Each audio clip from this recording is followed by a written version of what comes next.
Dia pikir aku sampah yang pantas dibuang demi wanita itu. Tapi dia lupa. Sampah di matanya adalah berlian yang memodalinya. Tunggu kehancuranmu, suamiku. Aku akan mengambil kembali semuanya. Tanpa sisa. Sebelum ceritanya dimulai, silakan tulis di kolom komentar dari daerah mana saja teman-teman yang menonton cerita ini. Dan dengar cerita sambil aktivitas apa? Nyapu, ngepel, tiduran, rebahan atau apa? Yuk kita simak ceritanya. Suasana di Grand Ballroom Hotel Cempaka malam itu begitu gemerlap. Lampu gantung kristal memantulkan cahaya keemasan ke seluruh penjuru ruangan, menciptakan nuansa kemewahan yang sulit ditandingi. Musik jazz mengalun lembut, bercampur dengan denting gelas dan tawa renyah dari para tamu undangan yang rata-rata mengenakan pakaian desainer ternama. Ini adalah malam perayaan ulang tahun kelima perusahaan startup yang dipimpin oleh Rangga, sebuah perusahaan yang sedang naik daun dan menjadi pembicaraan banyak orang di ibu kota. Di tengah kerumunan itu, Rangga berdiri dengan gelas wine di tangan kanannya. Ia tampak sangat gagah dengan setelan jas slim fit berwarna navy yang membalut tubuh atletisnya. Di sampingnya, berdiri Bella, seorang wanita cantik dengan gaun merah menyala yang memamerkan lekuk tubuhnya. Tangan Bella melingkar manja di lengan Rangga, seolah mendeklarasikan kepemilikan. Di sisi lain, ada Dion, sahabat sekaligus rekan kerja Rangga yang sedang tertawa terbahak-bahak mendengar lelucon sang CEO. Hebat kamu, Rangga. Tahun ini profit naik 2 kali lipat. Siapa dulu dong CEO-nya? Puji Dion sambil menepuk bahu Rangga. Rangga tersenyum angkuh. Dagunya sedikit terangkat. Ini baru permulaan. Yon, tunggu sampai aku mengakuisisi kompetitor kita tahun depan. Dunia bisnis ada di telapak tanganku. Bella menatap Rangga dengan tatapan memuja yang dibuat-buat. Kamu memang hebat banget. Sayang, untung kamu pemimpinnya. Coba kalau orang lain, pasti perusahaan ini sudah bangkrut. Tawa mereka pecah, namun seketika terhenti ketika pintu utama ballroom terbuka. Suasana yang tadinya hangat mendadak terasa canggung bagi beberapa orang yang berada di dekat pintu masuk. Seorang wanita berjalan masuk dengan langkah ragu-ragu. Dia adalah Karina. Penampilannya sangat kontras dengan tamu-tamu lain. Karina hanya mengenakan gamis sederhana berwarna pastel yang warnanya sudah sedikit memudar, dengan jilbab instan yang ia pakai sehari-hari di rumah.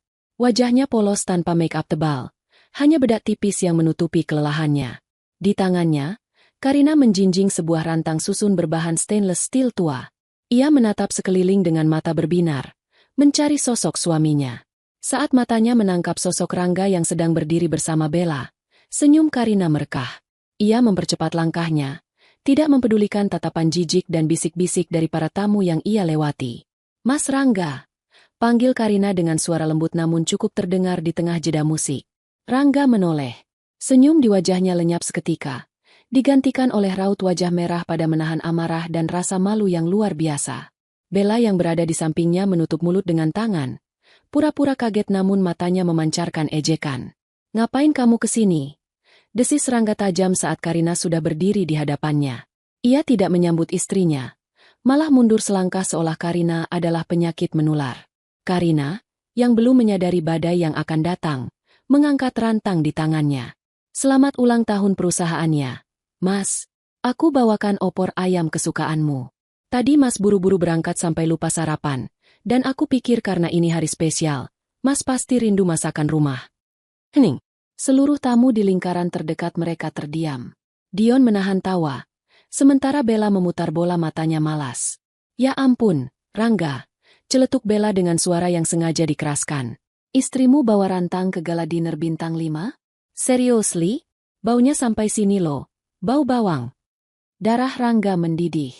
Ia merasa harga dirinya sedang diinjak-injak di hadapan para investor dan kolega bisnisnya. Tanpa peringatan, Rangga menepis tangan Karina dengan kasar. Prang! Rantang itu terlempar dan jatuh ke lantai marmer yang mengkilap. Isinya, kuah santan kekuningan dan potongan ayam, tumpah ruah, mengotori lantai dan memercik ke ujung sepatu mengkilap milik Rangga. Bunyi jatuhnya rantang itu menggema, menghentikan percakapan di seluruh ruangan. Semua mata kini tertuju pada mereka. Karina ternganga, menatap makanan yang ia masak dengan penuh cinta sejak subuh kini berserakan di lantai seperti sampah. Mas, pulang kamu, bentak Rangga. Suaranya menggelegar memenuhi ballroom. Urat-urat di lehernya menonjol keluar. Dasar wanita udik. Kamu nggak punya otak ya? Lihat tempat ini. Lihat orang-orang ini. Kamu datang bawa rantang busuk itu dan mempermalukan aku di depan semua orang. Karina gemetar. Matanya mulai berkaca-kaca. Aku cuma mau kasih selamat. Aku nggak butuh ucapan selamat dari wanita kampung sepertimu, potong Rangga kejam. Ia mencengkeram lengan Bella dan menariknya lebih dekat. Lihat Bella. Dia berkelas. Dia pintar. Dia tahu cara membawa diri. Bukan sepertimu yang cuma bisa bikin malu. Aku menyesal menikahimu, Karina. Sangat menyesal. Dion, yang merasa perlu memanaskan suasana, menimpali. Lagian lo sih, Kar. Sadar diri dikit kenapa. Ini acara elit, bukan arisan RT. Air mata Karina menetes. Tapi ia tidak terisak.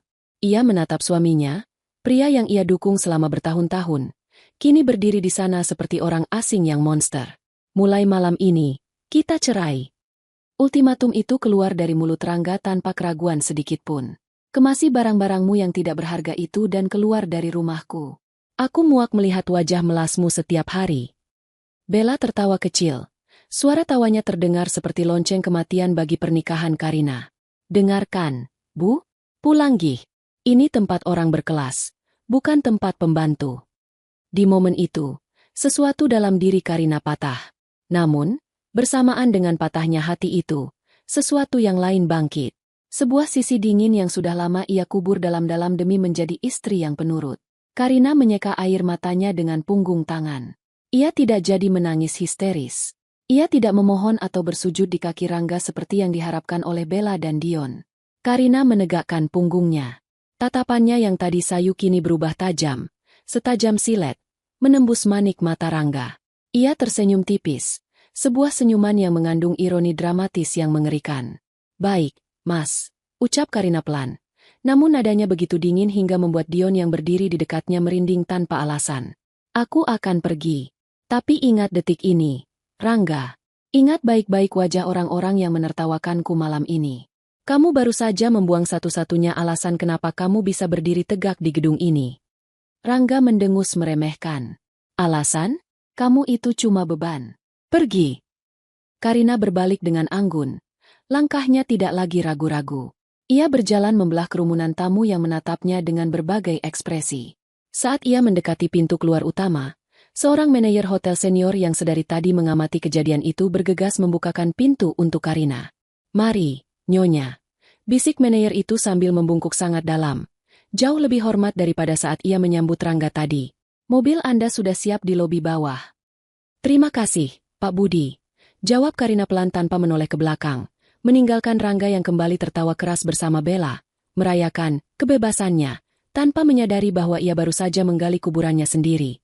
Hujan deras mengguyur kaca jendela sebuah rumah minimalis di pinggiran kota. Ini adalah kejadian 6 bulan sebelum malam pesta yang menghancurkan itu. Di dalam rumah, suasana terasa suram dan mencekam. Sangat berbeda dengan rintik hujan yang seharusnya menenangkan. Karina duduk di meja makan kayu yang sederhana, menatap buku catatan keuangan rumah tangga dengan kening berkerut. Kalkulator tua di sebelahnya menjadi saksi bisu betapa kerasnya ia berusaha mengatur angka-angka yang tidak pernah cukup. Di hadapannya, Rangga sedang duduk sambil memijat pelipisnya. Wajahnya ditekuk masam. Mas, uang belanja bulan ini kurang lagi, ucap Karina hati-hati. Takut memicu amarah suaminya yang belakangan ini sumbu pendek. Iuran listrik naik, dan harga bahan pokok di pasar juga melonjak. Kalau Mas potong lagi jatahnya jadi 2 juta, aku bingung mau masak apa untuk sebulan. Rangga menggebrak meja, membuat Karina terlonjak kaget. Kamu ini ngeluh terus. Bisa nggak sih sekali aja kamu bersyukur? Di luar sana banyak istri yang suaminya kena PHK. Nggak dikasih uang sama sekali. Kamu dikasih 2 juta masih kurang. Bukan nggak bersyukur, Mas. Karina mencoba membela diri dengan suara bergetar. Tapi memang kebutuhannya nggak masuk akal kalau dipangkas terus. Bulan lalu saja aku sampai harus jual anting emas peninggalan ibu buat nutupin kekurangan bayar air. Rangga mendengus kasar. Ia berdiri dan berjalan mondar-mandir di ruang tengah yang sempit itu. Kamu tuh nggak tahu betapa susahnya posisiku sekarang, Kar? Perusahaan lagi krisis. Cash flow macet. Investor lagi nahan dana. Aku harus putar otak buat gaji karyawan biar nggak ada PHK. Harusnya sebagai istri, kamu dukung aku, prihatin sedikit. Bukan malah nuntut ini itu kayak lintah darat. Kata-kata, krisis, dan investor adalah senjata ampuh Rangga. Setiap kali Karina bertanya soal keuangan, dua kata itu selalu menjadi tameng. Karina, yang selama ini memposisikan dirinya sebagai istri yang berbakti, selalu luluh. Ia merasa bersalah jika membebani suaminya yang sedang berjuang. Maaf, Mas, lirih Karina sambil menunduk. Aku akan coba atur lagi. Mungkin kita bisa kurangi lauk daging. Makan tahu tempe saja setiap hari nggak apa-apa. Rangga menatap istrinya dengan tatapan merendahkan. Nah, gitu dong. Jadi istri itu harus pintar ngatur duit. Jangan cuma taunya minta. Namun, di balik sandiwara, krisis, itu, kenyataan yang terjadi sungguh bertolak belakang. Sore harinya, saat Rangga sedang mandi, ponselnya yang tergeletak di sofa bergetar. Sebuah notifikasi pesan masuk menyala di layar. Karina yang sedang menyapu di dekat sofa tidak berniat melanggar privasi. Tapi matanya tak sengaja menangkap preview pesan itu. Nama pengirimnya, Bella Marketing.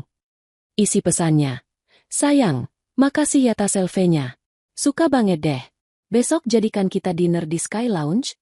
Jangan lupa reservasi VIP ya. Love you, bos ganteng. Jantung Karina seakan berhenti berdetak. Tas selfie, dinner di Sky Lounge, itu semua butuh uang puluhan juta.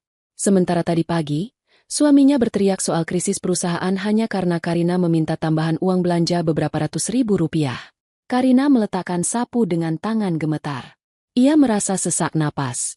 Selama ini ia makan nasi dengan garam supaya Rangga bisa makan enak. Ia menjahit bajunya yang sobek supaya Rangga bisa tampil necis. Tapi ternyata pengorbanannya hanya dijadikan lelucon. Uang itu ada. Uangnya banyak. Tapi bukan untuk Karina. Saat Rangga keluar dari kamar mandi dengan handuk melilit pinggang, ia melihat Karina berdiri mematung. Kenapa kamu bengong? Siapin baju aku. Mau ada meeting sama klien penting malam ini. Perintah Rangga tanpa rasa bersalah. Karina menatap suaminya, mencoba mencari sisa-sisa kejujuran di wajah itu. Mas, tadi ada pesan masuk. Dari Bella. Wajah Rangga memucat sesaat, lalu berubah menjadi garang. Ia menyambar ponselnya dengan kasar. Kamu lancang ya buka-buka HP suami. Aku nggak buka, notifikasinya muncul di layar. Jawab Karina tenang, meski hatinya hancur. Dia bilang terima kasih soal tas selfie. Mas bilang perusahaan krisis? Mas bilang kita harus hemat? Tapi Mas belikan tas mahal buat karyawan Mas. Rangga tertawa sumbang. Sebuah tawa manipulatif yang biasa ia gunakan untuk membalikan fakta. Ya ampun, Karina, kamu itu memang kampungannya. Itu strategi bisnis. Bella itu top sales di kantor. Itu bonus supaya dia makin semangat kerja dan bawa profit buat perusahaan. Tas itu investasi. Kalau perusahaan untung, kamu juga yang enak. Pikiranmu itu loh, sempit banget. Cemburuan gak jelas. Tapi Mas, kita makan aja susah. Sudah, diam. Bentak Rangga. Jangan bikin aku pusing. Aku kerja keras banting tulang. Pulang ke rumah malah dicurigai. Tahu apa kamu soal bisnis? Kamu itu cuma tamatan SMA yang kerjanya di dapur. Gak usah ikut campur urusan manajemen keuanganku. Tugasmu cuma melayani aku. Titik. Rangga lalu sibuk berpakaian, menyemprotkan parfum mahal ke lehernya. Parfum yang harganya lebih mahal dari uang belanja Karina sebulan. Ia bersiul kecil, tampak bahagia karena akan bertemu klien penting, yang tak lain adalah selingkuhannya. Sementara itu, Karina kembali menyetrika kemeja Rangga dengan air mata yang mengalir dalam diam. Saat itu, Rangga mengangkat telepon, berbicara dengan suara yang sengaja dikeraskan agar terdengar penting. Halo? Iya, tolong sampaikan ke investor misterius itu. Laporan keuangannya sedang saya rapikan. Jangan cerewetlah. Dia kan cuma tanam modal. Biar saya yang jalankan operasionalnya. Orang kaya itu bisanya cuma merintah. Ucap Rangga di telepon. Entah berbicara dengan siapa. Mungkin dengan Dion. Karina yang mendengar itu berhenti menggerakkan setrika. Ia menatap punggung suaminya dengan tatapan yang sulit diartikan. Mungkin investor itu cuma ingin kamu jujur, Mas. Gumam Karina pelan. Hampir tak terdengar. Rangga berbalik. Menatap Karina dengan jijik. Apa kamu bilang? Halah, ngomong sama kamu kayak ngomong sama tembok. Nggak nyambung. Udah, aku berangkat. Jangan tunggu aku pulang. Rangga membanting pintu rumah saat pergi, meninggalkan Karina sendirian di ruang tamu yang suram. Apa yang Rangga tidak tahu adalah bahwa Karina tidak hanya tahu soal bisnis.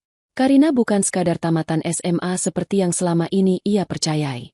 Di laci terbawah lemari pakaian lamanya, tersembunyi ijazah S2 Bisnis Manajemen dari universitas terbaik di luar negeri, dan sebuah dokumen akta pendirian perusahaan di mana nama Karina Adhitama tertulis sebagai pemilik saham mayoritas dari perusahaan tempat Rangga bekerja. Malam itu, setelah Rangga pergi untuk bersenang-senang dengan uang krisisnya, Karina duduk di lantai. Ia tidak lagi menangis. Ia mengingat setiap bentakan, setiap kebohongan, dan setiap rupiah yang dicuri Rangga dari hak rumah tangga mereka. "Kamu bilang aku tidak tahu apa-apa soal bisnis, Mas?" bisik Karina pada kesunyian malam. "Baiklah, kalau begitu, mari kita lihat bagaimana CEO hebat ini bertahan hidup tanpa uang dari istri kampungannya." Itu adalah awal mula retaknya topeng kesabaran Karina.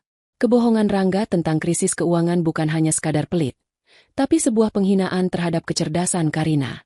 Dan penghinaan itu akan dibayar mahal. Matahari pagi baru saja mengintip malu-malu dari balik awan kelabu. Namun keributan di rumah nomor 12 itu sudah memecah keheningan lingkungan. Kejadian ini berlangsung tepat 1 bulan sebelum insiden pengusiran di hotel. Pagi itu adalah pagi yang kacau bagi Rangga. Jam alarmnya tidak berbunyi. Atau mungkin dia yang terlalu mabuk semalam setelah pesta, lembur, bersama teman-temannya hingga tidak mendengarnya. Rangga berlarian di antara kamar tidur dan ruang tengah dengan kemeja yang baru separuh dikancingkan. Wajahnya panik. Keringat dingin mulai membasahi dahi. Hari ini ada rapat penting dengan Dewan Direksi Bayangan, perwakilan investor yang menurut Rangga sangat merepotkan. "Karina, mana dasi abu-abuku?" teriak Rangga dari dalam kamar. Suaranya parau dan penuh emosi. "Kamu ini seharian di rumah ngapain aja sih? Dasi satu aja bisa hilang." Karina yang sedang menyiapkan bekal makan siang di dapur buru-buru mematikan kompor dan berlari kecil menghampiri suaminya. Tangannya masih basah oleh air cucian sayur. Dengan sigap, ia membuka laci lemari yang tepat berada di depan hidung Rangga, mengambil dasi abu-abu yang terlipat rapi di sana. "Ini ada di sini, Mas. Tepat di tempat biasa," ucap Karina pelan sambil menyodorkan dasi itu. Rangga merampas dasi itu dengan kasar tanpa mengucapkan terima kasih. "Ya makanya kalau naruh barang itu yang kelihatan. Jangan disembunyikan." Rangga menyambar tas kerjanya, memakai sepatu dengan terburu-buru, lalu bergegas menuju pintu depan. "Aku berangkat. Jangan telepon-telepon.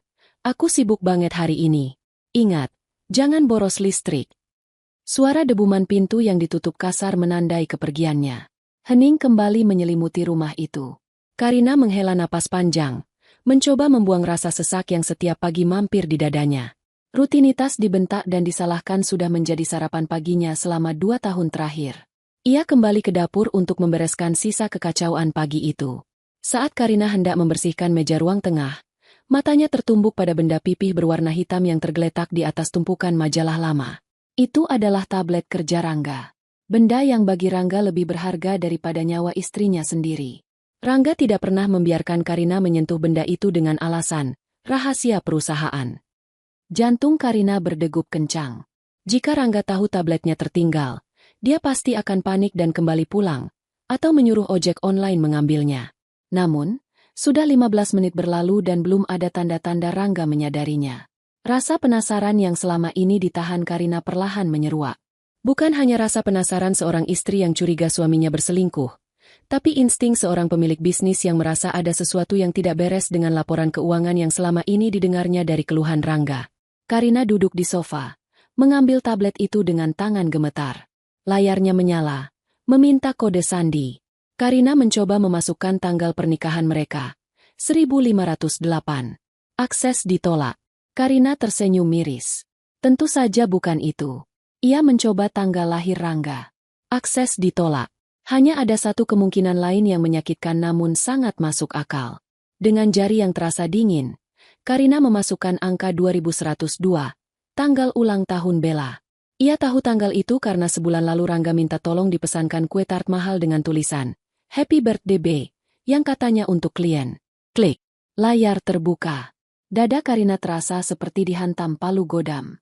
Bukan karena tebakannya benar, Tapi karena kenyataan bahwa suaminya begitu terang-terangan mengkhianatinya bahkan dalam hal sekecil sandi gawai. Namun, Karina tidak membiarkan air mata mengaburkan pandangannya. Ia punya misi. Ia bukan sekadar istri yang cemburu. Ia adalah investor utama yang sedang melakukan audit tak resmi. Karina tidak membuka galeri foto atau aplikasi pesan instan terlebih dahulu. Ia langsung menuju aplikasi file manager dan email. Ia membuka folder bernama Laporan Internal, Do Not Share. Di sana, terpampang deretan file Excel dengan nama-nama proyek yang terdengar asing bagi telinga orang awam, tapi sangat familiar bagi Karina yang sebenarnya merancang struktur bisnis perusahaan itu dari balik layar. Mata Karina menyusuri baris demi baris angka di layar. Semakin jauh ia membaca, semakin lebar matanya terbuka. Proyek pengadaan server, 2 miliar rupiah. Status, completed. Vendor, CV, Bella Abadi. Karina mengerutkan kening. CV Bella Abadi? Ia segera mengecek data vendor di file terpisah. Alamat vendor itu ternyata adalah alamat apartemen tempat Bella tinggal. Apartemen yang pernah tak sengaja Karina lihat di riwayat Google Maps Rangga. Rangga membuat perusahaan fiktif atas nama selingkuhannya, melakukan markup harga server yang harga aslinya mungkin hanya 500 juta, dan mengalirkan sisa 1,5 miliar rupiah ke rekening pribadi Bella. Karina terus menggulir layar. Bukan hanya satu. Ada belasan proyek fiktif. Biaya entertainment klien, perjalanan dinas luar negeri, renovasi kantor cabang. Semuanya adalah lubang tikus yang dibuat Rangga untuk menyedot dana perusahaan. Total kerugian negara, atau lebih tepatnya kerugian Karina sebagai pemilik modal, mencapai angka yang fantastis. Miliaran rupiah menguap dalam setahun terakhir. Tepat saat Rangga mulai berteriak soal krisis di rumah. Jadi, selama ini, saat Karina harus berutang di warung sayur untuk membeli beras, Rangga sedang mentransfer ratusan juta rupiah ke rekening Bella untuk biaya konsultan.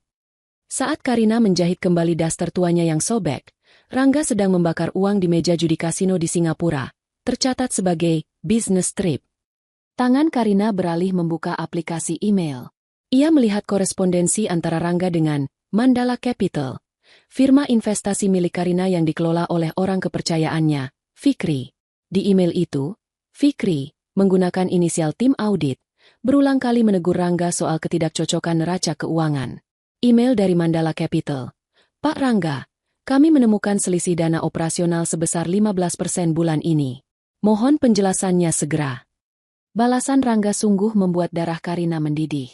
Balasan Rangga, Anda tidak perlu mengajari saya cara menjalankan bisnis. Selisih itu untuk biaya pelicin birokrasi yang tidak ada kwitansinya. Kalau Anda tidak percaya pada manajemen saya, silakan cari CEO lain. Tapi ingat, tanpa saya, perusahaan ini cuma cangkang kosong.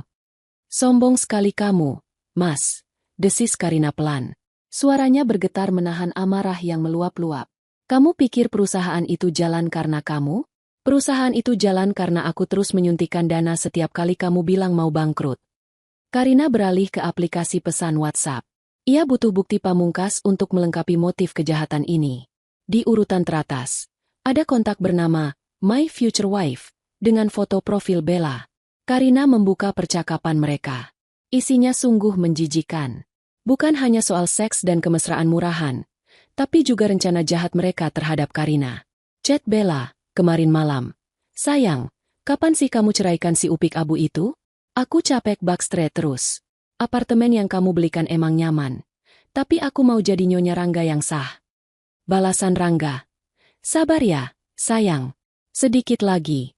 Aku lagi mindahin aset-aset penting ke nama kamu supaya nanti pas cerai dia nggak dapat gonogini sepeser pun.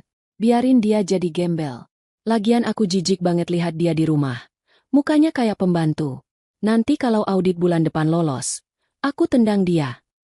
Air mata Karina akhirnya jatuh. Bukan air mata kesedihan, melainkan air mata kemurkaan. Selama ini ia diam, ia mengalah. Ia merendahkan dirinya serendah tanah demi menjaga ego suaminya. Ia pikir Rangga hanya sedang stres atau hilaf.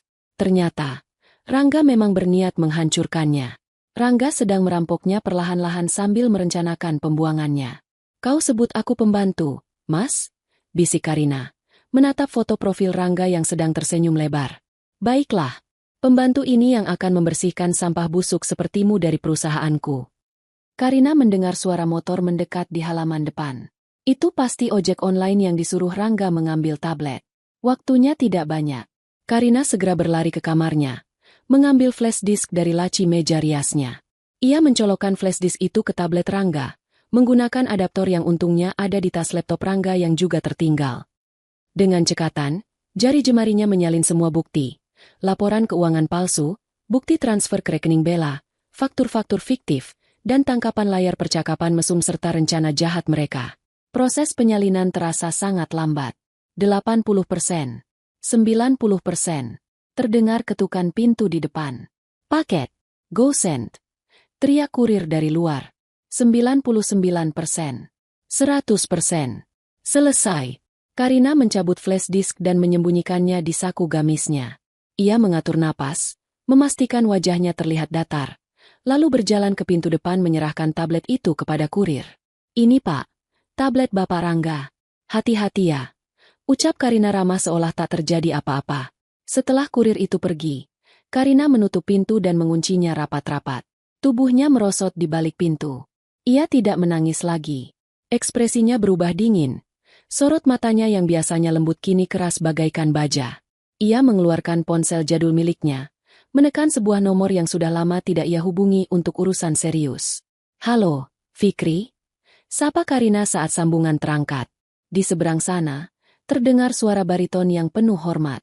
Selamat pagi, Ibu Karina. Tumben Ibu menelepon di jam kerja. Ada yang bisa saya bantu? Apa Rangga berulah lagi? Fikri. Suara Karina terdengar tenang namun mematikan. Siapkan tim audit forensik eksternal untuk PT Arga Jaya.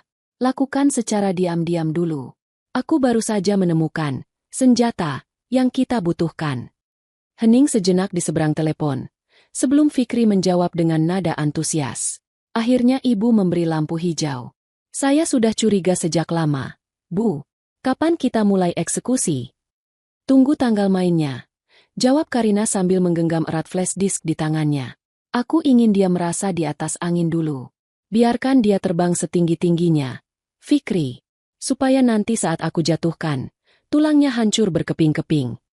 Pagi itu, di rumah sederhana yang penuh kebohongan, Karina berhenti menjadi korban. Ia telah menemukan pedang yang akan memenggal kepala sang raja tiran. Kembali ke masa kini, malam di mana Karina diusir dari Grand Ballroom Hotel Cempaka. Angin malam Jakarta berhembus kencang, menerbangkan ujung jilbab Karina yang berdiri tegak di lobi hotel mewah itu. Di belakangnya, pintu kaca otomatis tertutup, memisahkan dua dunia. Dunia di dalam sana di mana Rangga dan Bella sedang tertawa merayakan kemenangan semu mereka, dan dunia di luar sini di mana Karina berdiri sendirian. Namun, Karina tidak benar-benar sendirian. Sebuah mobil sedan hitam mengkilap jenis Mercedes-Benz S-Class perlahan merayap naik ke area drop-off. Mobil itu terlihat kontras dengan taksi-taksi biasa yang antre di belakangnya. Kaca mobilnya gelap pekat, menyembunyikan siapa yang ada di dalamnya. Begitu mobil berhenti tepat di depan Karina, seorang sopir berseragam rapi keluar dan membukakan pintu belakang dengan gerakan sangat sopan. Dari dalam mobil, seorang pria berusia awal 30-an dengan setelan jas abu-abu mahal turun. Itu adalah Fikri, pengacara sekaligus orang kepercayaan yang mengelola seluruh aset warisan keluarga Karina. Wajah Fikri tampak tegang. Matanya menatap Karina dengan kekhawatiran yang tulus. Ibu Karina, sapa Fikri sambil menunduk hormat. Ia melirik sekilas ke arah pintu hotel dengan tatapan tajam. Apakah dia benar-benar melakukan itu di depan umum? Karina mengangguk pelan. Wajahnya tanpa ekspresi. Ayo jalan, Fikri. Aku tidak mau berlama-lama menghirup udara yang sama dengan mereka. Fikri mempersilakan Karina masuk ke dalam mobil yang dingin dan berbau kulit mewah. Jauh berbeda dengan suasana rumah tangganya yang pengap. Begitu pintu tertutup, keheningan menyelimuti mereka, memisahkan hiruk-pikuk dunia luar. Kita ke rumah orang tua ibu? Tanya Fikri hati-hati dari kursi depan samping sopir. Tidak, jawab Karina tegas. Ia menatap pantulan dirinya di kaca jendela. Wanita dengan gamis sederhana yang baru saja dihina sebagai udik. Aku tidak akan pulang ke rumah ibu dengan keadaan kalah seperti ini. Ibu akan sedih. Bawa aku check-in di hotel ini lagi. Fikri menoleh kaget. Di hotel ini, Bu? Di tempat Rangga sedang berpesta. Tepat sekali. Karina tersenyum tipis. Senyuman yang mengandung bahaya. Pesan Presidential Suite. Aku ingin berada tepat di atas kepala mereka. Aku ingin melihat mereka bersenang-senang untuk terakhir kalinya. Fikri mengerti. Ia segera menelepon manajer hotel, orang yang sama yang tadi membukakan pintu untuk Karina. Dalam hitungan menit, akses VIP sudah disiapkan. Karina tidak perlu melewati lobi utama lagi. Ia masuk melalui lift pribadi dari parkiran basement yang langsung menuju penthouse di lantai teratas. Kamar presidential suite itu luasnya 5 kali lipat dari rumah kontrakan Rangga. Dinding kaca raksasa menampilkan panorama klip lampu kota Jakarta. Lantainya dilapisi karpet bulu tebal, dan perabotannya berlapis emas. Inilah dunia Karina yang sebenarnya. Dunia yang ia tinggalkan demi cinta buta pada laki-laki yang tidak tahu diri. Karina berjalan menuju kamar mandi yang berlantaikan marmer. Ia menatap dirinya di cermin besar yang diterangi lampu LED. Ia melihat wanita yang lelah, mata yang sembab, dan pakaian yang lusuh. Perlahan, ia melepaskan gamis pudar itu dan membiarkannya jatuh ke lantai. Ia masuk ke bawah guyuran shower air hangat, membiarkan air membasuh semua jejak penghinaan malam itu. Bau opor yang menempel di tangannya, debu jalanan, dan sisa air mata, semuanya luruh masuk ke saluran pembuangan. 20 menit kemudian, Karina keluar mengenakan bathrobe sutra putih milik hotel. Ia duduk di kursi kerja menghadap jendela besar, di mana Fikri sudah menunggu dengan sebuah laptop terbuka dan beberapa berkas tebal. "Minum, Bu?" tawar Fikri sambil menyodorkan segelas air mineral. Ia tahu Karina tidak minum alkohol. "Terima kasih, Fikri." Karina meneguk air itu, merasakan kesegaran mengalir di tenggorokannya. "Sekarang, tunjukkan posisi kita." Fikri mengangguk dan memutar layar laptop ke hadapan Karina. Di layar, terpampang grafik keuangan PT Arga Jaya. Garis grafiknya menurun tajam, namun ada satu garis hijau tipis yang menopangnya agar tidak jatuh ke dasar jurang. Itu adalah dana suntikan pribadi Karina yang disamarkan sebagai investasi angel investor. Sesuai instruksi Ibu bulan lalu setelah penemuan tablet itu, tim audit bayangan saya sudah memetakan seluruh aset Rangga, jelas Fikri profesional. Rangga memiliki utang kartu kredit perusahaan sebesar 500 juta rupiah bulan ini saja. Cicilan mobil sportnya menunggak 2 bulan, tapi dia menutupinya dengan memalsukan laporan kas kecil. Dia juga baru saja menandatangani kontrak sewa apartemen mewah untuk Bella selama setahun penuh, dibayar di muka menggunakan dana operasional proyek Kalimantan yang fiktif. Karina menatap angka-angka itu dengan dingin. Jadi, secara teknis, perusahaan itu sudah bangkrut kalau bukan karena uangku. Betul, Bu. Rangga gali lubang tutup lubang. Dia hidup dari napas buatan yang Ibu berikan setiap bulan. Dia merasa hebat karena setiap kali kas menipis, tiba-tiba ada dana masuk dari investor yang dia kira bodoh. Karina mengetuk-ngetukkan jarinya di meja kaca. Matanya menatap tajam ke arah gedung-gedung pencakar langit di luar sana. "Fikri," panggil Karina. "Ya, Bu." "Cabut selangnya." Fikri tertegun sejenak, memastikan ia tidak salah dengar. "Maksud Ibu blokir total semua akses pendanaan?" "Semuanya." Perintah Karina mutlak. "Mulai besok pagi, bekukan semua rekening suntikan dana dari holding kita. Jangan ada 1 rupiah pun yang masuk ke PT Arga Jaya. Tolak semua pengajuan klaim biayanya. Dan satu lagi, hubungi bank penerbit kartu kredit korporat yang dia pegang. Turunkan limitnya sampai titik terendah dengan alasan tinjauan risiko." Fikri tersenyum lebar, seolah sudah lama menantikan perintah ini. Ia mulai mengetik cepat di laptopnya, mengirimkan instruksi ke tim keuangan. Ini akan memicu kepanikan massal di kantornya. "Bu, Rangga baru saja mengumumkan bonus besar untuk stafnya tadi malam. Kalau besok uangnya tidak ada." "Itu tujuannya," potong Karina. "Biarkan dia merasa malu. Biarkan dia dikejar-kejar vendor. Tapi jangan hancurkan dia seketika. Aku ingin ini berjalan perlahan dalam 1 minggu ini." Karina berdiri, berjalan mendekati jendela. Dari ketinggian lantai 40, mobil-mobil di bawah terlihat seperti semut. Di suatu tempat di bawah sana, Rangga mungkin sedang tidur nyenyak memeluk Bella, memimpikan masa depan yang cerah tanpa istri kampungannya. "Rangga suka bermain api, kan?" gumam Karina pada pantulan dirinya di kaca. "Aku akan berikan dia kebakaran hebat. Tapi sebelum itu, aku ingin dia merasa aman. Biarkan dia belanja gila-gilaan dengan Bella minggu ini. Biarkan dia gesek kartu kredit itu sampai panas. Biarkan dia terbang tinggi dengan kesombongannya." Fikri menutup laptopnya. "Instruksi dilaksanakan, Bu." Oh ya, mengenai bukti-bukti penggelapan dan perselingkuhan yang ada di flash disk ibu, kapan kita rilis? Simpan untuk hidangan penutup. Fikri, jawab Karina. Kita akan pakai itu saat rapat umum pemegang saham luar biasa minggu depan.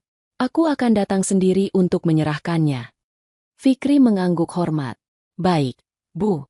Saya akan siapkan undangan RUPS-nya. Saya pastikan Rangga tidak akan bisa mengelak.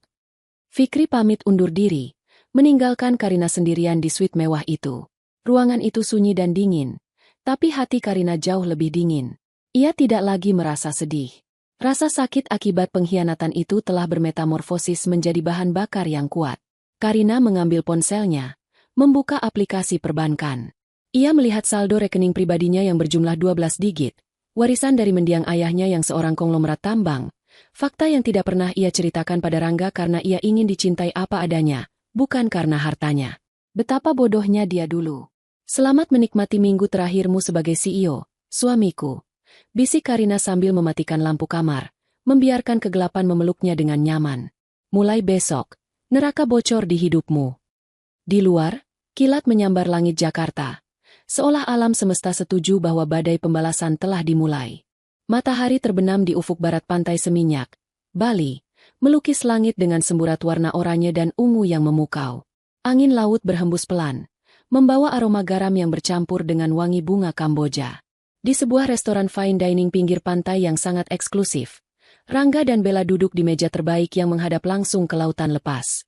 Lilin-lilin aromaterapi menyala di atas meja, diapit oleh gelas-gelas kristal berisi champagne impor yang harganya bisa membiayai makan satu keluarga sederhana selama sebulan. Ini adalah hari ketiga liburan mereka.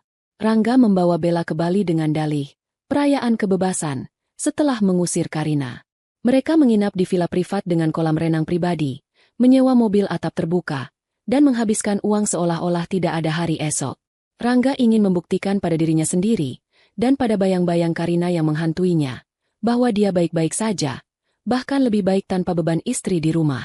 Sumpah ya, sayang, view-nya gila banget. Ucap Bella sambil sibuk bersuah foto dengan latar belakang sunset. Dia memanyunkan bibirnya, mencari sudut terbaik untuk diunggah ke Instagram. Kamu emang terbaik deh. Coba dari dulu kamu cerai sama si Udik itu. Pasti hidup kita udah seglamor ini sejak lama. Rangga menyesap minumannya, mencoba menikmati momen itu. Namun, jauh di lubuk hatinya, ada kegelisahan yang tak bisa ia jelaskan. Sejak pagi tadi, perasaannya tidak enak. Ponselnya yang biasa ramai dengan notifikasi persetujuan dana dari bagian keuangan kantor, hari ini sunyi senyap. Dion juga tidak bisa dihubungi. Tapi Rangga menepis semua itu. Dia adalah CEO. Dia berhak liburan. Apapun buat kamu, Bel. Jawab Rangga dengan senyum yang sedikit dipaksakan. Pesan aja apa yang kamu mau. Lobster? Wagyu? Sikat semua. Kartu kredit perusahaan limitnya tak terbatas. Bella bersorak kegirangan. Dia memesan menu paling mahal di daftar. Lobster Thermidor, Wagyu A5, caviar, dan sebotol wine tahun tua yang harganya mencekik leher. Rangga hanya mengangguk setuju. Egonya melambung tinggi melihat wanita cantik di hadapannya begitu memujanya karena uang. 1 jam berlalu. Makan malam mewah itu berakhir. Piring-piring kotor dengan sisa makanan mahal yang tak habis dimakan, karena Bella takut gemuk, diangkut oleh pelayan. Rangga melambaikan tangan, meminta tagihan. Seorang pelayan pria berseragam rapi datang membawa buku tagihan berlapis kulit. Rangga membuka buku itu tanpa melihat angkanya. Dia dengan santai menyelipkan kartu kredit Black Card korporat miliknya, simbol kekuasaan tertingginya, ke dalam buku itu dan menyerahkannya kembali. Silakan, Mas, ucap Rangga angkuh. Pelayan itu mengangguk hormat dan pergi ke kasir. Rangga kembali memegang tangan Bella, membicarakan rencana mereka besok untuk menyewa yacht. Namun, 5 menit berlalu, pelayan itu kembali dengan wajah yang sedikit canggung. Mohon maaf, Bapak, ucap pelayan itu pelan, mencoba menjaga privasi tamu. Kartu Bapak declinet. Mesin EDC kami menolak transaksinya. Tawa Rangga terhenti. Alisnya menukik tajam. Apa? Declinet? Nggak mungkin. Kamu salah gesek kali. Coba lagi. Sudah dicoba 3 kali di 2 mesin berbeda. Pak, keterangannya, do not honor. Mungkin Bapak ada kartu lain. Wajah Rangga mulai memanas. Dia bisa merasakan tatapan tamu meja sebelah yang curiga. Demi menjaga gengsi di depan Bella, Rangga mengeluarkan kartu kredit keduanya. Kartu pribadi yang limitnya jauh lebih kecil. Pakai yang ini. Dasar mesin kalian yang rusak. Gerutu Rangga. Pelayan itu kembali pergi. Rangga mengetuk-ngetukkan jarinya di meja dengan tidak sabar. Bella mulai terlihat tidak nyaman. Kok bisa declinet sih, Yang? Katanya unlimited. Tanya Bella dengan nada sedikit protes. Masalah teknis bang, biasa itu. Jawab Rangga defensif. Namun, pelayan itu kembali lagi. Kali ini ditemani oleh manajer restoran. Wajah mereka terlihat lebih serius. Mohon maaf sekali lagi, Bapak Rangga, kata sang manajer. Kartu kedua juga ditolak. Keterangannya, insufficient funds, atau saldo tidak cukup. Total tagihan malam ini 25 juta rupiah. Apakah Bapak bisa menyelesaikan pembayaran dengan metode lain? Transfer atau tunai? 25 juta. Rangga menelan ludah. Dia tidak membawa uang tunai sebanyak itu. Saldo rekening pribadinya sudah ia kuras untuk membelikan Bella perhiasan kemarin sore, dengan asumsi gajinya akan masuk besok. Tapi, kenapa kartu kredit korporat bisa mati? Itu kartu sakti yang selama ini selalu didanai oleh investor. Sebentar, saya telepon bank saya. Rangga berdiri dengan kasar, wajahnya merah padam karena malu. Dia berjalan menjauh sedikit dari meja, menelepon layanan prioritas bank. Halo, kenapa kartu saya declinet semua? Saya nasabah prioritas. Bentak Rangga begitu tersambung. Suara customer service di seberang terdengar tenang namun tegas. Selamat malam, Bapak Rangga. Mohon maaf atas ketidaknyamanannya. Berdasarkan data di sistem kami, kartu kredit korporat Bapak telah diblokir permanen atas permintaan pemilik rekening utama perusahaan, PT Mandala Capital. Sedangkan untuk kartu pribadi Bapak, limitnya telah diturunkan secara drastis pagi ini karena adanya peninjauan risiko kredit akibat status pekerjaan Bapak yang ditandai dalam pengawasan. Lutut Rangga lemas. Pemilik rekening utama? Mandala Capital? Selama ini dia pikir dia punya kuasa penuh. Siapa yang berani memblokirnya? Siapa yang minta? Saya CEO-nya. Teriak Rangga. Tidak peduli lagi orang-orang melihatnya. Instruksi langsung dari pemegang saham mayoritas. Pak, kami tidak bisa membuka blokirnya. Sambungan terputus. Rangga berdiri mematung di pinggir restoran.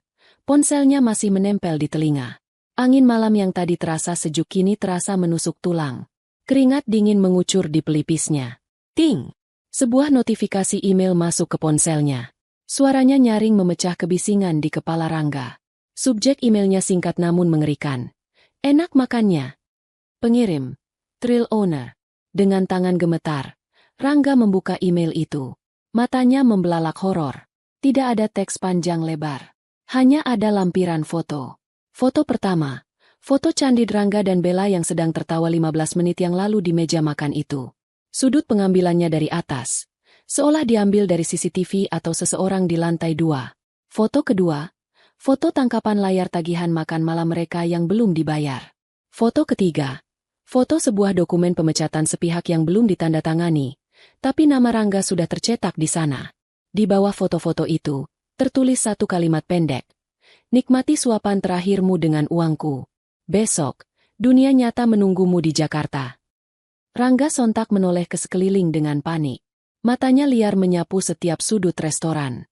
Siapa yang memotretnya? Apakah ada mata-mata di sini? Dia melihat seorang pria berkacamata hitam di pojok bar. Lalu seorang wanita yang sedang mengetik di laptop di meja seberang. Kecurigaan Rangga meledak menjadi paranoia. Dia berlari kembali ke meja. Bella sedang sibuk memoles lipstik. Tidak menyadari badai yang sedang terjadi. Kita harus pergi. Sekarang, desis Rangga, menyambar tas tangan Bella. Kok buru-buru? Bayarnya gimana? Tanya Bella bingung. Diam kamu, bentak Rangga, membuat Bella terlonjak kaget. Kamu ini cuma bisa habisin duit aja. Gara-gara kamu kita jadi target. Kok nyalahin aku? Kamu yang ngajak ke sini. Bella membalas dengan suara tinggi. Manajer restoran dan 2 orang satpam berbadan tegap mendekat, menghalangi jalan mereka. Maaf Pak, tagihannya belum lunas. Bapak tidak bisa meninggalkan tempat ini sebelum membayar. Atau kami harus panggil polisi. Ancaman polisi membuat nyali Rangga ciut. Dia tidak boleh berurusan dengan polisi sekarang. Dengan tangan gemetar dan harga diri yang hancur lebur, Rangga melepas jam tangan Rolex, yang dia beli dengan uang perusahaan bulan lalu, dari pergelangan tangannya. Ini jaminannya, ucap Rangga dengan suara tercekat, menyerahkan jam seharga ratusan juta itu hanya untuk membayar tagihan 25 juta.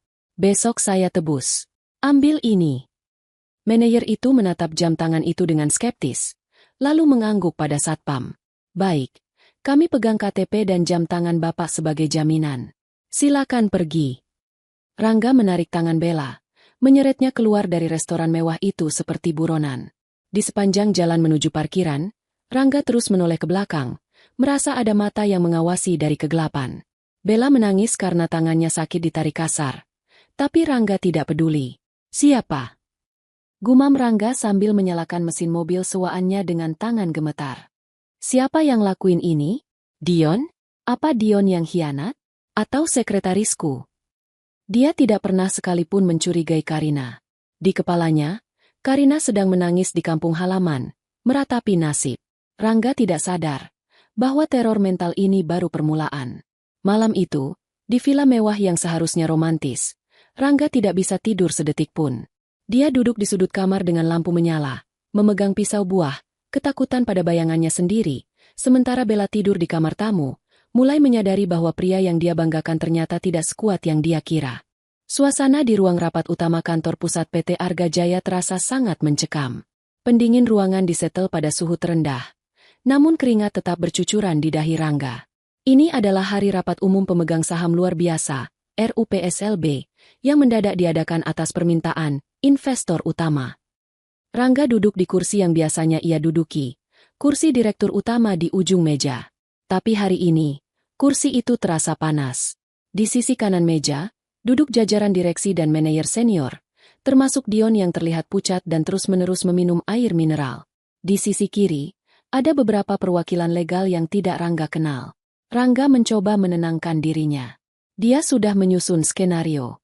Dia akan bilang bahwa pengeluaran membengkak karena ekspansi pasar yang agresif. Dia yakin investor ini, siapapun orangnya, pasti masih butuh dia. Lagi pula, dia adalah wajah perusahaan ini. Tenang, Yon, bisik Rangga pada Dion. Paling ini cuma gertakan sambal. Investor itu nggak pernah muncul 5 tahun ini. Paling yang datang cuma pengacaranya. Kita bisa lobby. Dion menatap Rangga dengan tatapan ragu. Masalahnya, audit forensik kemarin masuk tiba-tiba. Mereka menyita semua harddisk. Gue takut. Pengecut lo, potong Rangga. Tepat pukul 10 pagi, pintu ganda ruang rapat terbuka lebar. Suara langkah kaki terdengar tegas menghantam lantai marmer. Semua mata tertuju ke pintu. Rangga bersiap memasang senyum penjilat terbaiknya. Namun, senyum itu beku seketika. Masuklah Fikri, pengacara yang Rangga tahu pernah mengurus sengketa tanah di kampung halamannya dulu, berjalan mendahului. Di belakang Fikri, dikawal oleh 2 asisten pribadi, melangkah seorang wanita yang membuat napas Rangga tercekat di tenggorokan. Itu Karina. Tapi bukan Karina yang ia usir seminggu lalu. Wanita ini mengenakan setelan blazer putih gading rancangan desainer, dipadu dengan celana bahan yang jatuhnya sangat elegan.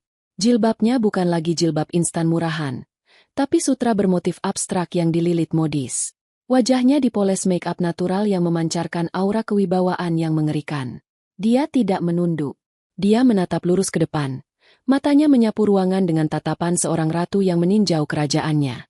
Selamat pagi. Sapa Karina. Suaranya tenang, namun memiliki gema otoritas yang membuat seisi ruangan hening seketika. Rangga berdiri. Kursinya berdecit keras. Karina. Ngapain kamu di sini? Satpam. Siapa yang izinkan wanita gila ini masuk? Rangga menunjuk-nunjuk wajah Karina. Kamu mau bikin malu lagi? Belum cukup kejadian di hotel? Keluar. Ini rapat tertutup pemegang saham. Karina tidak bergeming. Dia bahkan tidak menatap Rangga. Dia terus berjalan menuju ujung meja, tempat Rangga berdiri. Fikri maju 1 langkah, menghalangi jari telunjuk Rangga. Tolong jaga sopan santun Anda, Saudara Rangga.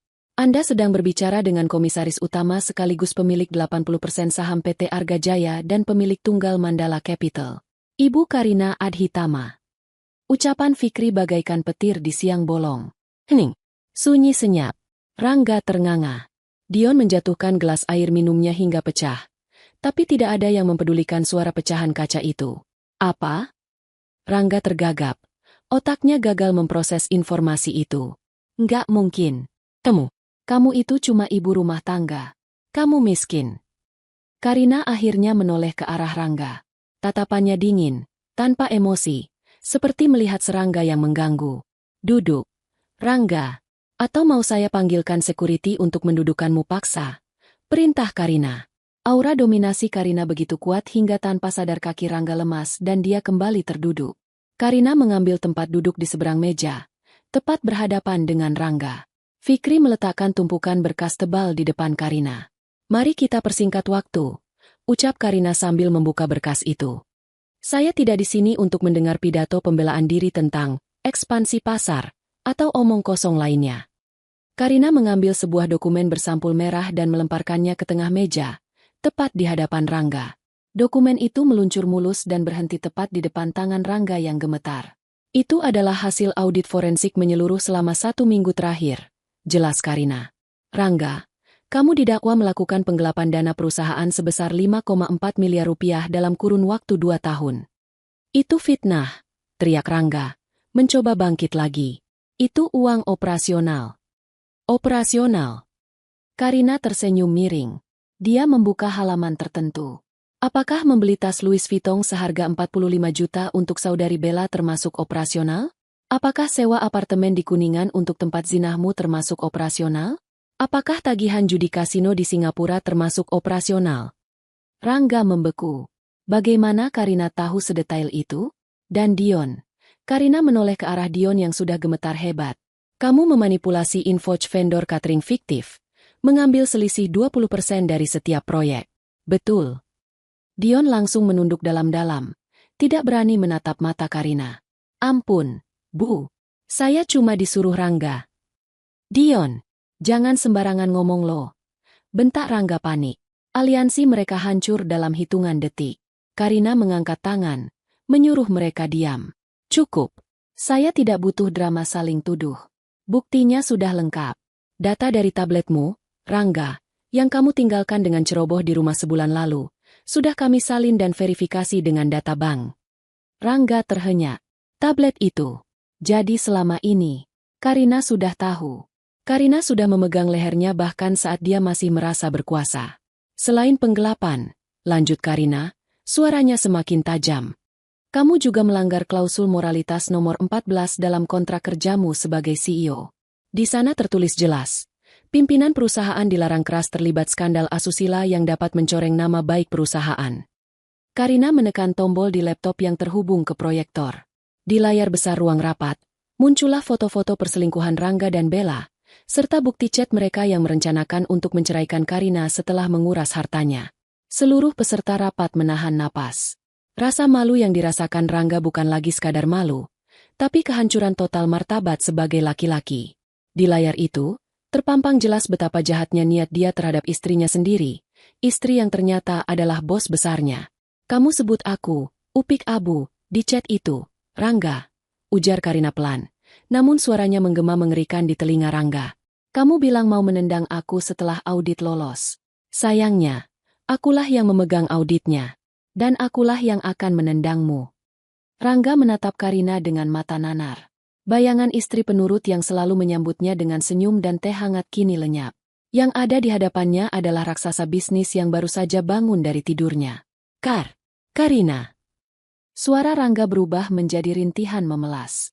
Dia mencoba meraih tangan Karina di atas meja, tapi Karina menarik tangannya jijik. Aku bisa jelaskan. Aku hilaf. Sayang.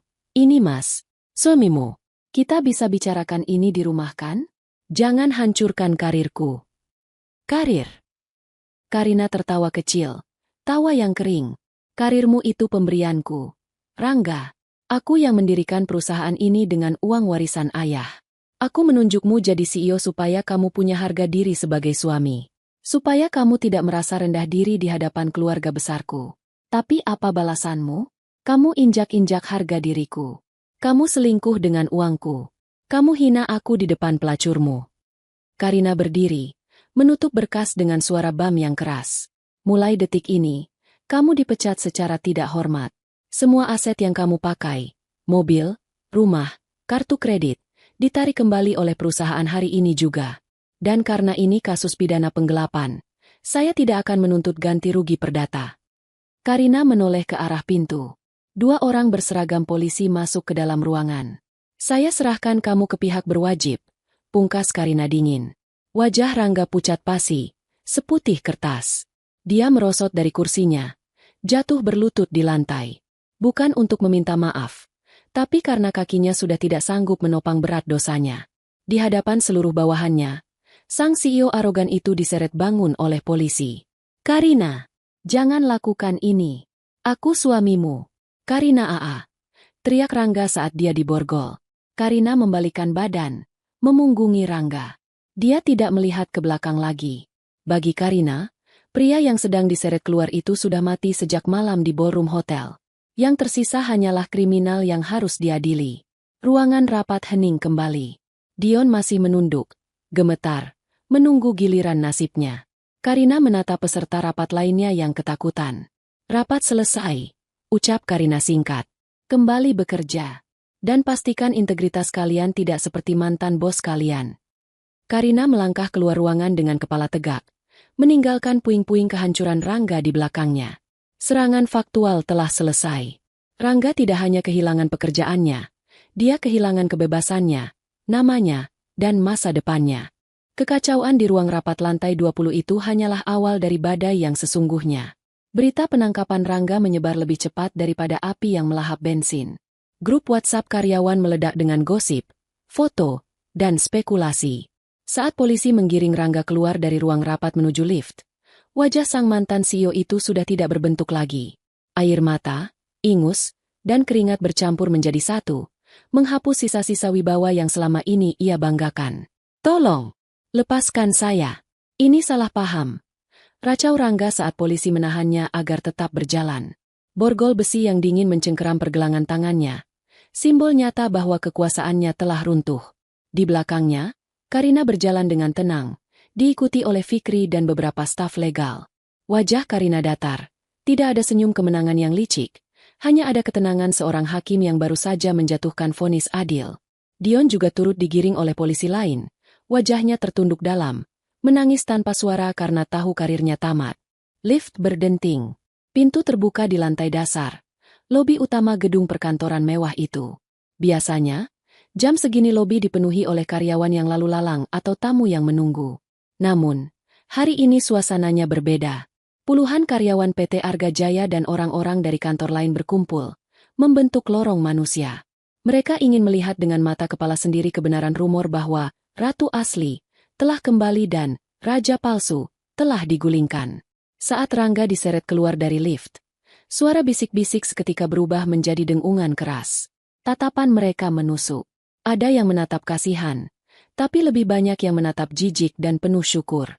Ternyata, selama ini kepemimpinan Rangga yang arogan banyak memakan korban hati di kalangan staf. Namun, kejutan sesungguhnya menunggu di dekat pintu keluar kaca lobi. Bella berdiri di sana. Ia mengenakan dress pendek berwarna pastel dengan kacamata hitam bertengger di kepalanya. Tangan kanannya memegang cup kopi mahal, dan tangan kirinya menenteng tas belanjaan dari butik ternama. Ia tersenyum lebar, menunggu Rangga turun untuk makan siang, sama sekali tidak menyadari kiamat yang sedang terjadi. Bella bahkan sempat memarahi resepsionis karena tidak membiarkannya naik ke atas. Lama banget sih, Beb. Keburu lapar nih. Gerutu Bella sambil melihat jam tangannya saat melihat pintu lift terbuka. Senyum Bella membeku saat melihat pemandangan di depannya. Gelas kopi di tangannya terlepas, jatuh menghantam lantai, menumpahkan cairan coklat yang mengotori sepatu hak tingginya. Rangga? Desis Bella tak percaya. Apa-apaan ini? Kok ada polisi? Rangga melihat Bella. Secercah harapan bodoh muncul di matanya. Bella, Bel, tolong aku.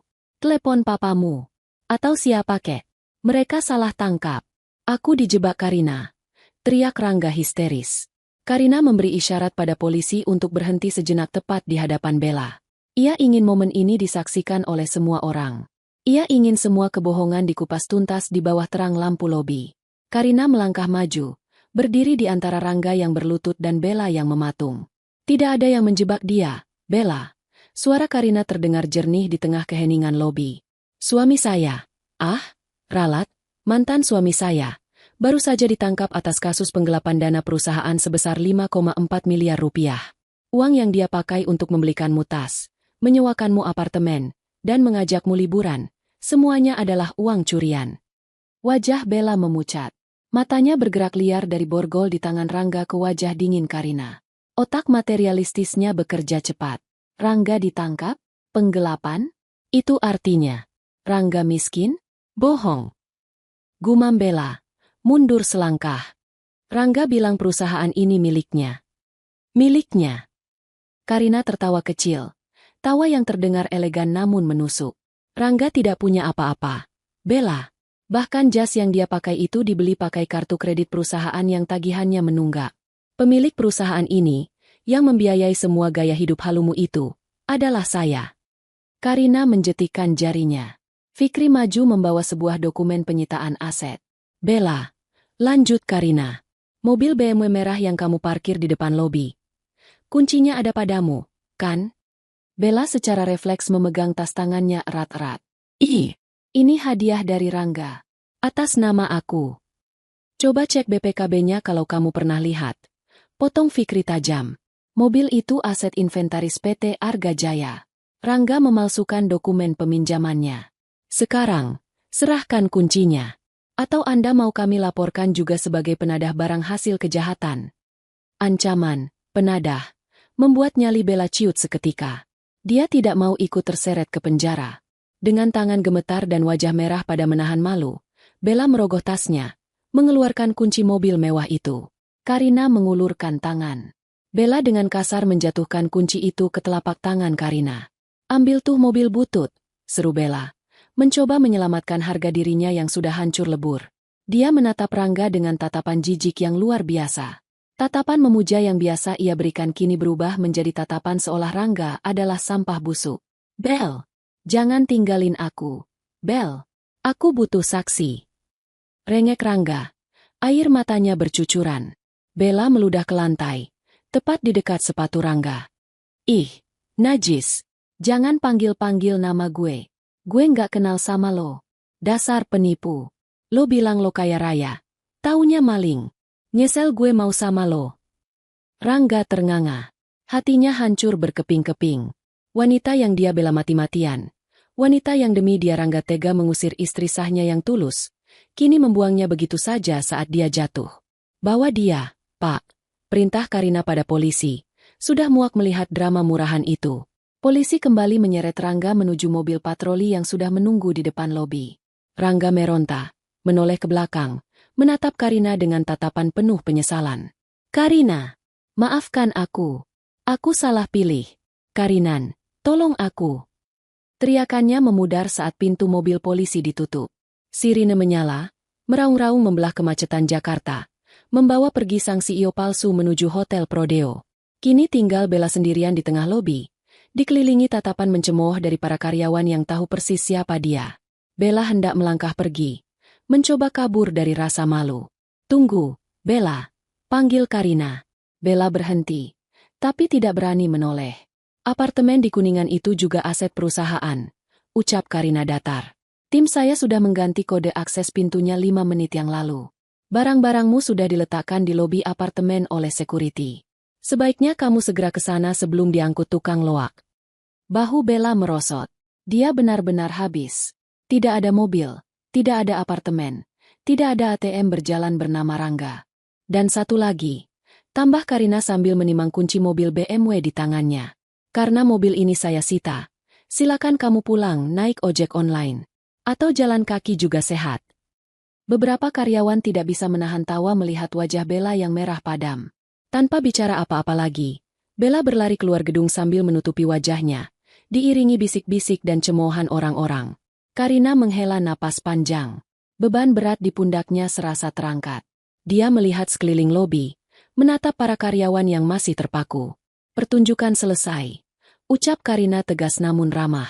Silakan kembali bekerja. Kita punya perusahaan yang harus diselamatkan dan dibangun ulang. Kali ini, dengan kejujuran.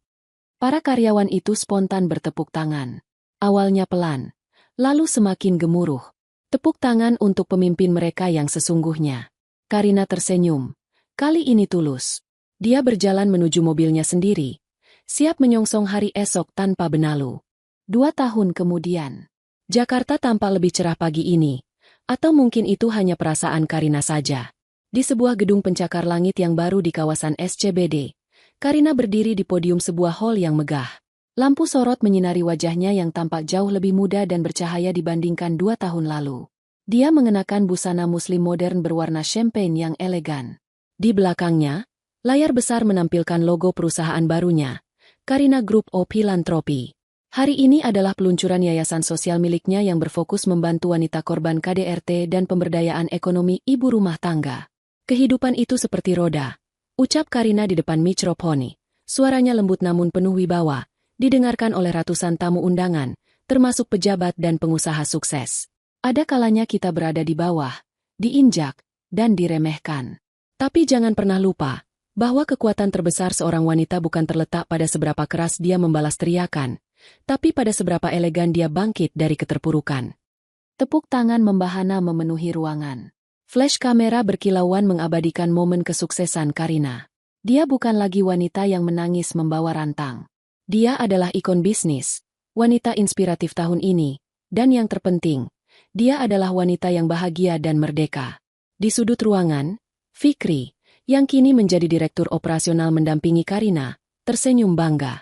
Di sampingnya berdiri seorang pria santun dan tampan, seorang dokter spesialis anak yang belakangan ini dikabarkan sedang dekat dengan Karina. Mereka berbincang hangat, menunjukkan bahwa Karina telah membuka hatinya untuk orang yang tepat, orang yang menghargainya bukan karena uangnya, tapi karena jiwanya. Sementara itu, di belahan kota yang lain, nasib yang sangat kontras sedang terjadi. Di sebuah warung makan tenda pinggir jalan yang panas dan berdebu, seorang pria kurus dengan wajah kusam sedang mencuci tumpukan piring kotor. Pria itu memakai kaos oblong yang sudah bolong di bagian ketiak dan celana jeans lusuh. Tangannya yang dulu halus karena perawatan manicure mahal, kini kasar dan penuh luka gores akibat sabun colek yang keras dan pecahan beling.